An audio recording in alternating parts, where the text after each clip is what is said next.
Hey everyone, once again, Deadkoalas here with part 4 of my tour of my Titanic map.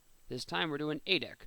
So, just like the other uh, D, C, and B decks, the rooms and the hallways look pretty similar. Um, this is actually one of the bigger rooms here, A4, and it's the same thing on both sides, so I'm not going to, like everything else before it, I'm not going to bother going into much. Because it's bathrooms there, lavatories in the center with rooms on either side. So I would normally skip it, but I am going to show you that these two rooms were stayed in by Sir Cosmo Edmund Duff Gordon, and the next one over uh, had his wife, Lucy Lady Duff Gordon. That was pretty interesting. Unfortunately, I couldn't have enough room to put them. I put the label on the bottom there, so that's why that's on the bottom there. But it's still labeled, so I think it's kind of cool. So we're gonna move on into and one thing I forgot to mention last episode. There's this space, like a almost blank hallway on B deck. This is actually an expansion joint. The reason why this hallway is here is because that's where the expansion joint was, and they didn't want obviously putting a room where the expansion joint was. And for those of you who don't know what an expansion joint is, I'll try to explain it rather briefly. It's when because Titanic was so long, it would actually the bow and the stern would actually rise on top of two different waves, and because of that, the ship itself would actually start bowing downward. And to counteract the stresses that would be occurred from the bowing, the expansion joint was a little slit in the ship that actually would allow the ship to bend very slightly.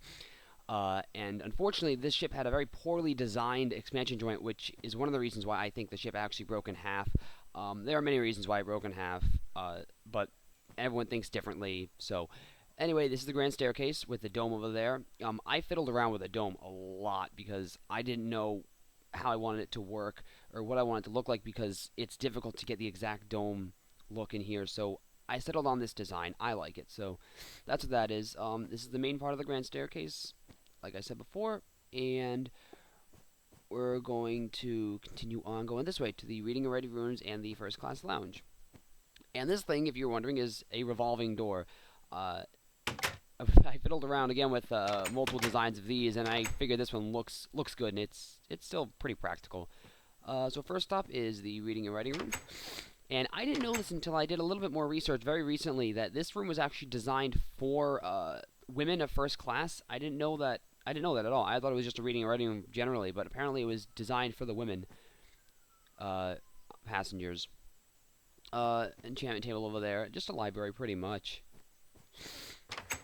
Sorry, I kind of have a cold. If you hear me sniffling. And now we come into the first class lounge. And it's nothing more than just a lounge, live with some books, fireplace. First class passengers that had tea and stuff. Pretty simple. Over here, I believe this is like a quick bar for the pantry where, yeah, as you can see, all the potions in there and in there. Supplies for pretty much anyone who wanted to, have tea or something in the lounge. And we're going to come over here to the aft grand staircase in the first class smoking room. Coming through the other revolving door. And actually, before we do that, I'm in the lounge deck pantry. Again, this is just a really big pantry with four brewing stands. I couldn't think of that. With some supplies in there for brewing. And a water cooler. So, we're going to continue on into the aft grand staircase, the top portion of it.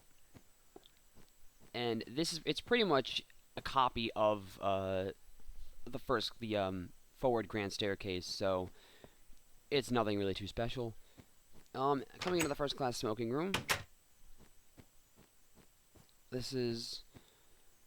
was only, I believe, 2 scenes in the movie where this was shown, and that's kind of where I got a lot of my reference for, like, colors-wise, because I would find other pictures of it, but they were obviously black and white, so I use the movie as reference for colors a lot. So that's what that is. And I'm going to come over here into the lavatory. Again, it's just a lavatory. Very simple, very basic. Now this is a crew-only passage, and on the deck plans it had this thing going around. There was nothing in it. I don't know what exactly it was for because there was no other doors. I assume it was maybe some kind of access to something, but I'm not too sure what it was. If someone knows, please let me, please inform me so I can fix that if anything's wrong with it. But again, this is just a lounge, and this is where the first class men would generally come. So the reading and writing room is for the women, and this is for the men. And now we're going to move into the veranda at Palm Court. And this tile design actually is correct. I saw pictures of this, and it was actually a black and white tile design. And there's actually two, one on the other side, and it's pretty much just same on both sides with I believe a casing in the center. And this is the whole veranda Palm Court was designed to look like a almost like an outdoor patio, but indoors. Hence all the I guess foliage on the side there. And we're gonna come out onto the deck, and on the other side you just have lockers for, I guess, storage things. A crew-only fan room, and the other side is just more deck games. Or just deck games, actually. There's nothing in there because, I mean, I couldn't think of what to put in there. And this is just the aft mast. And this is as far as A deck goes. So, that's all for A deck. Next time, we're going to be doing boat deck, which is part 5. So, I will see you guys later.